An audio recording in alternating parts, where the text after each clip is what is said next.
नमस्कार। योग साधना में आप सबका स्वागत है। आज हम चर्चा करेंगे कि गर्मी में घड़े का जल और ठंडी में ताम्र पात्र मीन्स तांबे के बर्तन में रखा हुआ जल लेने का प्रावधान क्यों बनाया गया है। एक बात बताते चलो कि हम लोगों को अभी आदत हो गई है उलझने का। लोग अधिकांशतः ऐसे बात करेंगे कि हम तो ऐसे कर नहीं सकते हैं, इस आधुनिक युग में ये संभव नहीं है। तो पुरातन काल में जब कोई भी संसाधन नहीं था, उस समय जीवन जीना कैसे संभव था? क्योंकि वे लोग उलझते नहीं थे, वो लोग सुलझे हुए थे। हम लोग उलझे हुए हैं। हर जगह हमें केवल प्रश्न ही दिखाई देता है, उत्तर मिलता ही नहीं। ये हमें जीवन में केवल उत्तर खोजने की आवश्यकता है, आंसर की आवश्यकता है, न कि प्रश्न का। प्रश्न करने से पहले अपने से उत्तर ढूंढने की आवश्यकता है। यह हमारे समाज के लिए एक अभिशाप बन गया है कि कोई भी बिंदु, कोई भी सही कार्य यदि आप करने का प्रयास करें या उसके बारे में किसी को बताने का प्रयास करें तो उस सबसे पहले उसमें नकारात्मक पहलू को ढूंढता है।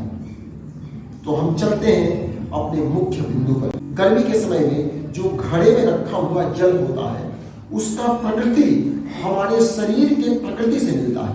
मीन्स वह प्राकृतिक ठंडा किया हुआ जल होता है। जब हम अपने शरीर में अप्राकृतिक कोई भी वस्तु लेते हैं, अप्राकृतिक वस्तु डालते हैं, वह हमारे शरीर के क्रियाकलापों को ध्वस्त कर देता है और हमें समझ में नहीं आता है।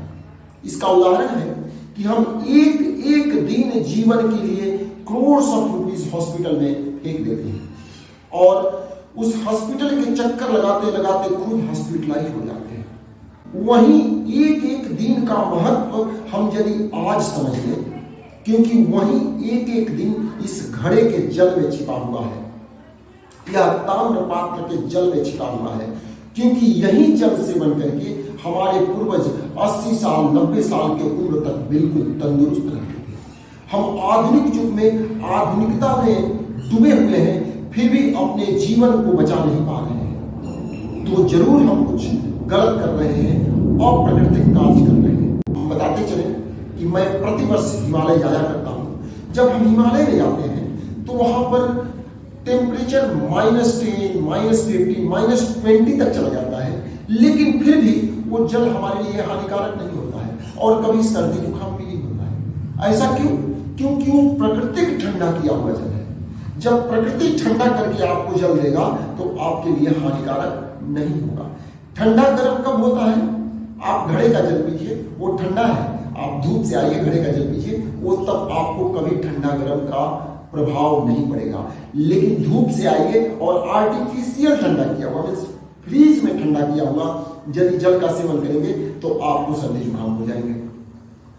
आप ठंडी के मौसम में ब्लोअर चलाकर सोइए, देखिए आपके फेफड़े का बीमारी हो जाएगा, आपको अस्थमा हो जाएगा, आपको दमा हो जाएगा, क्योंकि आप आर्टिफिशियली अपने आप को गर्म करना चाहते हैं, जो कि हमारा शरीर कभी एक्सेप्ट नहीं करता है।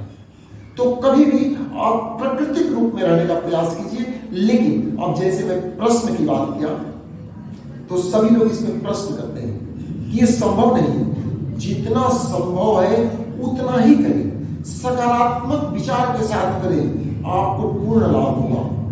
लेकिन उलझे नहीं। जैसे हम लोग अपने बच्चे को कभी भी दातुन के बारे में बताते ही नहीं। वही प्लास्टिक का ब्रश जो सभी के मसूड़े और दांत को बिल्कुल खराब करके रख देता है। मैं जब छोटे उम्र में था, 12-14 साल की उम्र में था, हम लोग 300-400 बच्चे खेलते थे। किसी भी बच्चे को मैं नहीं सुना था कि वह दांत के लिए डॉक्टर के पास गया है और उसके दांत में कोई समस्या है। वो लोग क्या करते थे? वो लोग, उनके पास ना क्लोजअप था, उस जमाने में ना हम भी क्लोजअप करते थे, ना कोलगेट देखे थे और न ही किसी प्रकार की ब्रश होती थी। ये जो हमारे दातुन होते हैं, इसके रस जाने अनजाने में हमारे मसूड़े को, हमारे दांत को मजबूत बनाता है। ये सब हम लोग जानते हैं। नमक तेल से यदि केवल आप अपने दांत को साफ कर रहे हैं तो ये आपके ब्रश से ज्यादा लाभकारी होता है। और इसका उदाहरण हमारे पूर्वज हैं। अपने पूर्वजों का उदाहरण लीजिए, वो लोग कभी भी ब्रश और कोलगेट क्लोजअप यूज नहीं किए, फिर भी 80 साल और 90 साल के उम्र में चना फाड़ते हैं और चना चलाते हैं।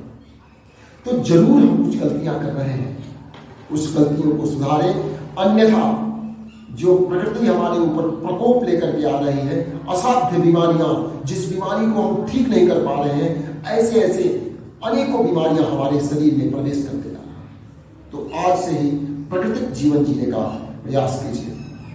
मुख्य रूप से ये गर्मी के मौसम में आप घड़े का ही जल का सेवन करें और ठंडी के मौसम में ताम्र पात्र का जल सेवन करें। धन्यवाद।